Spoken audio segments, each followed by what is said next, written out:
আসসালামু আলাইকুম রহমতুল্লাহি ওবারাকাতু। আল্লাহ রসুল সাল্লাল্লাহু আলাইহি সাল্লাম ইরশাদ করেছেন, জাহান্নাম উদ্বোধন করা হবে এক শ্রেণীর আলেম দিয়ে, এক শ্রেণীর হুজুর দিয়ে জাহান্নাম উদ্বোধন করা হবে বিচারের মাঠে। এটাই হবে বাস্তব চিত্র। তো দেখেন, সেই এক শ্রেণীর হুজুর সমাজের অলিতে গলিতে, সমাজের রন্ধে রন্ধে ক্ষমতার আসনে বসে আছে।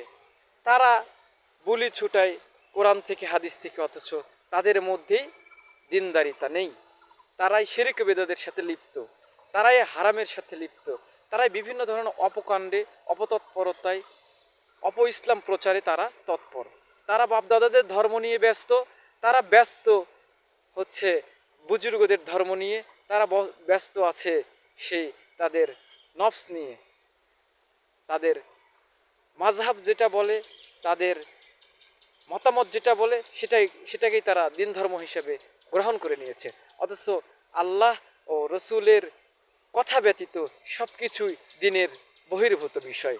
সুতরাং আমাদেরকে এখনই সতর্ক হতে হবে, এখনই সতর্ক হতে হবে, এখনই সতর্ক হতে হবে। আল্লাহ তাআলা আমাদেরকে সঠিক দিন বুঝে জেনে মানার তৌফিক দান করুন।